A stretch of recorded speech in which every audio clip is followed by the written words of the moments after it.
মাত্র 3 মাসের জন্য ঢালিউডে এসেছিলেন, কিন্তু সেই 3 মাসে হয়ে উঠল 24 বছরের রঙিন ইতিহাস। যিনি আজ ঢালিউডের রাজা, তার নাম শাকিব খান। সমালোচনা, সংগ্রাম আর সফলতায় ভরা এক অনন্য ক্যারিয়ার। আজকের ভিডিওতে জানতে পারবেন কিভাবে শুরু হয়েছিল এই যাত্রা এবং কিভাবে পার করেছেন দুঃসময়, আর বর্তমানে কোন নতুন স্বপ্ন নিয়ে এগিয়ে যাচ্ছেন শাকিব খান। তাহলে ভিডিওটা শেষ পর্যন্ত দেখতে থাকুন, কারণ এই গল্পটা শুধু তারকাদের নয়, এটা হাজারো স্বপ্নবাজ মানুষের অনুপ্রেরণার গল্প।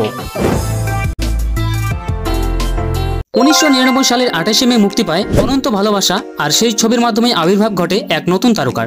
তার নাম শাকিব খান। মা, বড় বিপদে আছি মা, অনেক কঠিন পরীক্ষা নিয়েছো, ফেল করিনি কোনোদিন। মূলত তখন তিনি কলেজের ফার্স্ট ইয়ারের ছাত্র।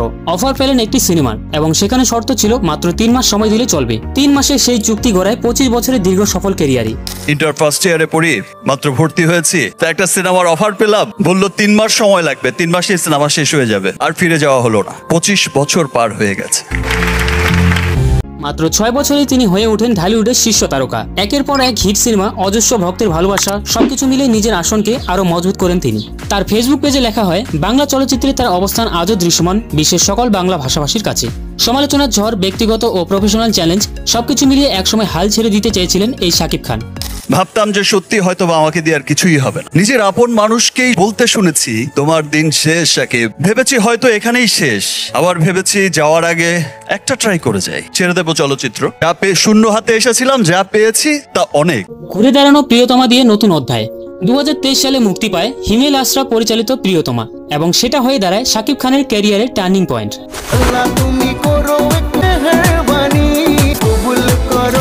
দেশের গণ্ডি পেরিয়ে বিদেশেও সাফল্যের জোয়ারে ভাসে এই সিনেমা। কেমনে থাকবো আমি তোমার ছাড়া?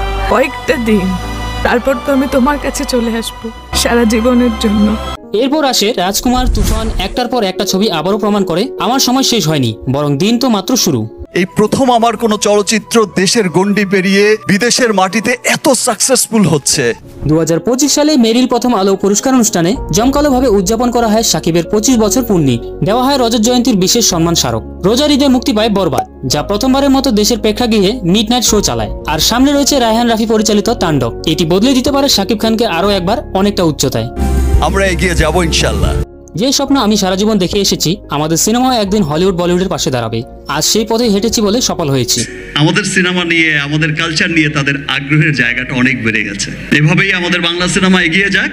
শূন্য হাতে এসেছিলেন, কিন্তু তিনি আজ ঢালিউডের প্রতীক। শাকিব খানের গল্প শুধু এই তারকার সাফল্যের গল্প নয়, এটা সংগ্রাম আর স্বপ্ন দেখে এগিয়ে যাওয়ার অনুপ্রেরণা।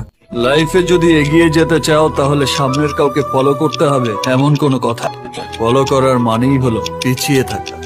আমি তোমাকে অনেক বিরক্ত করেছি, এজন্য দুঃখিত। কাল থেকে আর তোমার সামনে আসবো না। ভালো থেকো।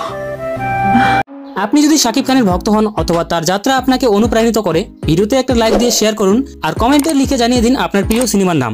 আর এমন অনুপ্রেরণামূলক গল্প পেতে অবশ্যই সাবস্ক্রাইব করুন আমাদের চ্যানেল। দেখা হবে পরবর্তী ভিডিওতে।